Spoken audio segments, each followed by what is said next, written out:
next section focuses a little bit on what we can do in our kind of day-to-day use of digital equipment. Oh, sorry, let me skip.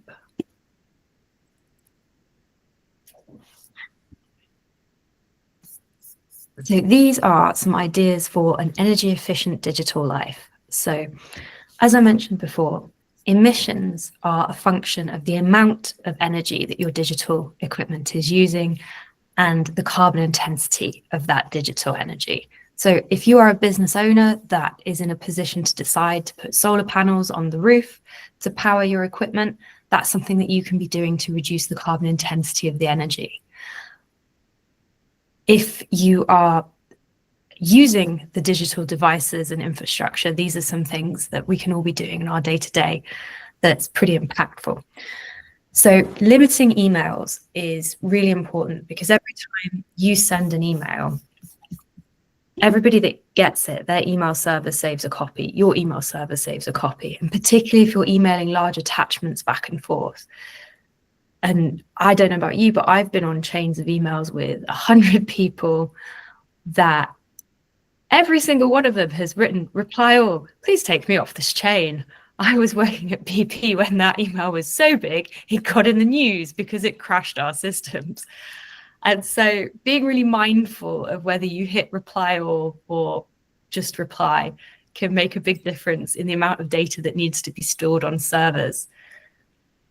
And being really mindful about things like email subscription lists. So when I first started digging into digital emissions, I was kind of horrified at the emissions that were being produced by my being on mailing lists. So I went through and unsubscribed from about 15 mailing lists. And that's quite a simple thing. It took me about 10 minutes, but it has quite a big impact.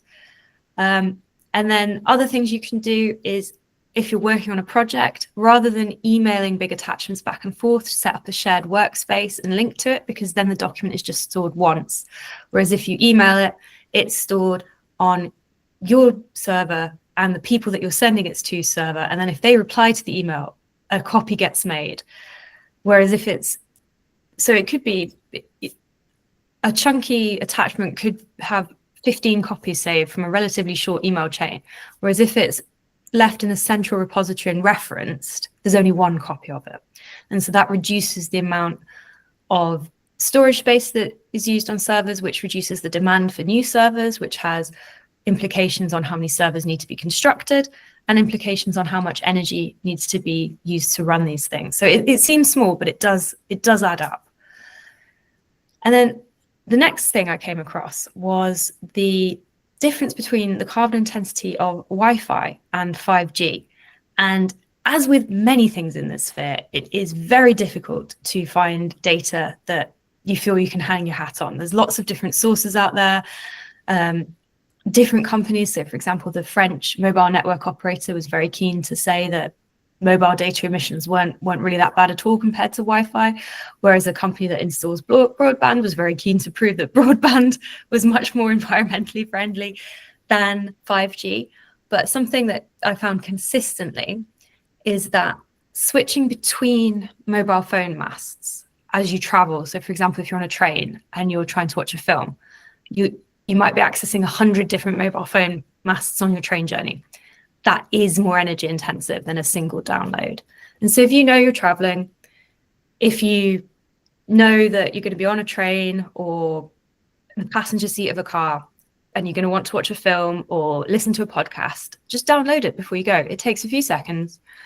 And as well as reducing the strain on the mobile phone data masts, you're reducing the strain on your own device.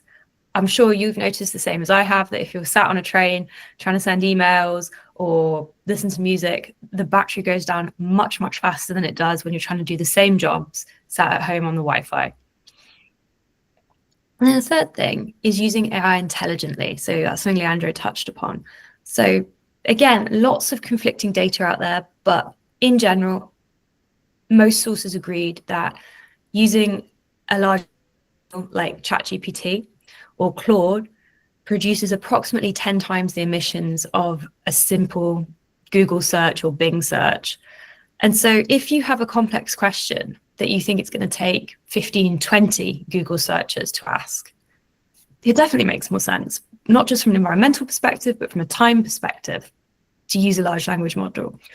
But if you're looking for something that's relatively simple, or if you have colleagues that are knowledgeable in the area that you happen to be on a call with, you could just ask them.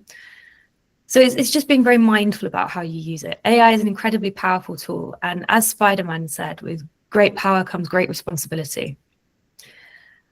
And then just to kind of wrap up this theme, it's all about optimization, really. And one client of mine, they have a small office with a server room. And when the energy crisis happened, their chief financial officer thought, right, now there's a motivation. Now there's a reason for me to get really nerdy about energy because it's costing the company a fortune. So it's actually worth my spending my time looking at this. And one of the things they did is they looked at what their server actually needed to run efficiently, because like most people, they just had the air conditioning blasting 24/7 because they knew that that's what you needed to do to keep the server happy. And when they actually looked into it, the safe operating temperature was as high as 25 degrees, and their server was in a little cupboard. And what they did is came in on a weekend, drilled a hole in the wall of the server room and put in a fan.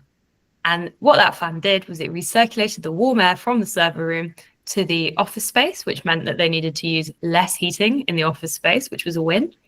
And it also meant that they could keep their air conditioning unit switched off, except for a couple of hours in the very hottest parts of the summer. And so that saved them, I think it was about 19% of their energy usage, just through optimizing that server heat, recirculating it into the office and reducing reliance on an air conditioning unit. And there will be opportunities like that in your business. Think about what the energy intensive equipment is. Is it the servers? Is it computers? Are things being left on overnight? And then just another opportunity that many of us who run businesses have as well is to think about websites and how they're built. So there are plenty of tools online that will estimate the carbon footprint of your website. And one thing to think about is how often that website is visited. So if your website gets visited maybe twice a day, it's probably not that impactful to put your energy into redesigning it to be more carbon efficient. Whereas if you have a website that is visited 2,000, 20,000 times a day, spending that extra time and energy into optimizing it will make a massive difference. And what that will do is it will reduce the amount of power that your website visitors machine needs to use to look at it, and it will reduce the amount of energy that the host, the shed full of servers will need to be using to host your website. And you can also look at things like green hosting. So Crystal, for example, offer a green hosting solution. So it's really all about thinking, where is the low-hanging fruit in my business? Is it that we're very email-centric and we're all sending massive, large attachments to each other? Is it that we've all got overexcited about AI tools? Is it that we all travel a lot? Is it that we have a massive server room that we're just cooling 24/7? It's like any other emissions reduction strategy. It's thinking about where your business is doing the most, has the most activity, and what you can be doing to make that activity more efficient from an energy perspective, which will in turn make it more efficient from a carbon perspective.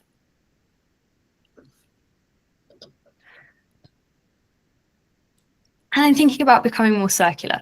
So shout out to Phil from Music Magpie. This is something that they are leading the way on, is making sure that we can keep repairing and reusing equipment, refurbished equipment, keeping it in use. Again, this is a challenge on an individual business level, but also on a systems level. So today, there is no legislation requiring most digital device companies to make their equipment repairable. If you buy a washing machine in the EU, you have a right to repair that washing machine. There are instructions and spare parts available. If you buy a laptop, that right does not exist. So there is a link in the slides that I'll be sending out to sign the petition to get the legislation expanded. But again, on a sort of more individual actions basis, the life cycle emissions of different devices are different. Apple actually published theirs. It's really interesting to see the life cycle emissions of the different iPhones. The average iPhone life cycle emission is 77 kilograms of CO2. And I think the lowest was about 62 and the highest about 137.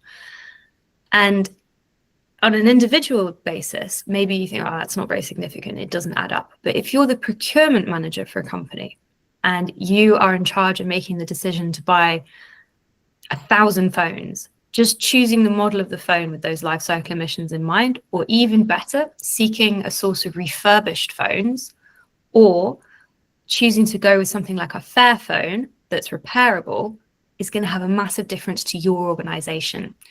And I would say one of the challenges with doing this for a lot of people in that procurement manager role is that there's not necessarily a clear incentive. Not every organization is measuring emissions from equipment. Whereas with energy, almost every organization that's operating in Europe and North America has some metric in place to look at the carbon intensity of their electricity contract, has some metric in place to look at improving the energy efficiency. These are much better understood topics with wider buy-in. And so a lot of the time, the challenge, if you're in procurement, to saying, we're going to get 1,000 refurbished phones, people, oh no, I want the latest and greatest because it looks cool. That just having some of this data and saying, well, actually getting these refurbished phones, that's keeping equipment in life another 3 years, which means that the average annual emissions, instead of being 77 divided by 2, is 77 divided by 5. And starting to build some numbers around it can really help with getting buy-in. And on the subject of a more circular digital economy and keeping equipment in use for longer and potentially even creating a second life for it, I'm going to hand you over to Rich, who's going to talk to you about green cloud. So over to you, Rich.